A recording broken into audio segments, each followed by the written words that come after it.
यहाँ पे एक चीज़ बताओ कि चलो ठीक है, हर देश का अपना करेंसी है, उसकी पहचान है। लेकिन एक देश जब दूसरे देश से ट्रांज़ैक्शन कर रहा है, तो वहाँ तो बिटकॉइन का इस्तेमाल किया जा सकता है, डॉलर को ड्रॉप करके, हटा के। उस चीज़ में क्या रुकावट है और इसके अच्छे और बुरे हाँ परिणाम क्या हैं? हाँ, सिंपल है भाई। इसका आंसर बहुत ही सिंपल है। और बहुत इंपॉर्टेंट क्वेश्चन है कि भाई हुँ, अगर इतना बेनिफिशियल है बिटकॉइन तो ये क्यों नहीं ऐसे हो सकता। सिंपल सी बात है, जिस देश ने भी य- उसको ऐसे यूज करना शुरू कर दिया, हुँ, तो उस देश के नागरिक अचानक उसके अंदर विश्वास दिखाना शुरू कर देंगे हुँ, और वो बैंकिंग सिस्टम को छोड़ के बिटकॉइन में इन्वेस्ट करना शुरू कर देंगे और सेविंग अकाउंट से पैसा निकलना शुरू होके बिटकॉइन में डालना जाना शुरू हो जाएगा, क्योंकि वो देखेंगे कि यार जब हमारा देश उसे यूज कर रहा है तो यार वाकई ये बहुत अच्छी चीज है, अब हम इसके अंदर पैसा डालना शुरू कर देते हैं। मैं इसको एक्सप्लेन करता हूं। और तो ये जो माइग्रेशन होगा सेविंग अकाउंट से हुँ, और स्टॉक मार्केट से, हुँ, जो पैसा मूव होगा बिटकॉइन की तरफ, हुँ। कि अगर देश ने वो यूज पूरी करना शुरू कर, इकोनॉमी को तो कोलैप्स वो कर होगा सकता है क्या वो। कि देश की लिक्विडिटी कम होना शुरू हो जाएगी, स्टॉक मार्केट्स की और हाँ, बैंक्स की। बैंक्स चलते हैं किस पे? बैंक्स फ्रैक्शनल बैंकिंग पे चलते हैं। फ्रैक्शनल, व्हाट इज हाँ। Fractional banking? बैंक को आप देते हो पैसा, वो आगे लेंड कर देता है, उसके पास तो होता ही नहीं है। हुँ, अगर 3 से 4% कस्टमर एक साथ बैंक चले जाए ना अपना पैसा लेने, हुँ। तो बैंक को मैनेज करना पड़ता है।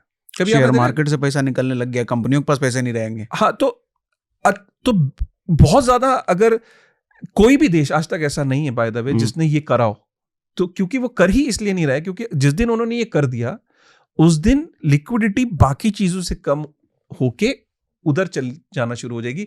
तो स्टॉक मार्केट को भी मैनेज करना है। हुँ। हुँ, हुँ, हुँ, हुँ, हुँ। इसीलिए आपने देखा होगा, बहुत इंपॉर्टेंट पॉइंट है ये, इसीलिए आपने देखा होगा कि गोल्ड को एडवर्टाइज नहीं करता है कोई देश। हाँ।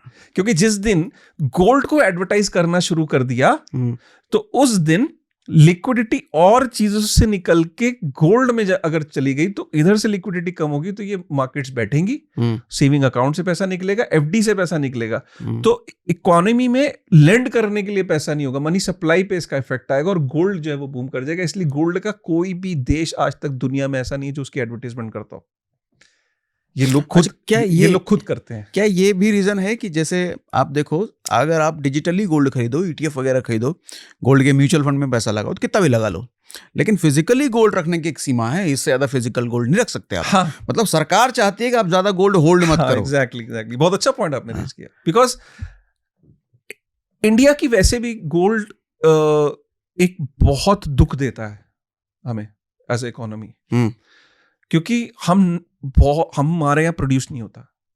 तो जब जब कोई भारतीय गोल्ड की डिमांड करता है ना, तो हमें इंपोर्ट करना पड़ता है। और दुनिया का इंपोर्ट जब हम करते हैं गोल्ड, तो डॉलर में करना पड़ता है। और हुँ, डॉलर को मजबूती मिलती है जब गोल्ड की हम इंपोर्ट करते हैं। हुँ, हुँ, हुँ।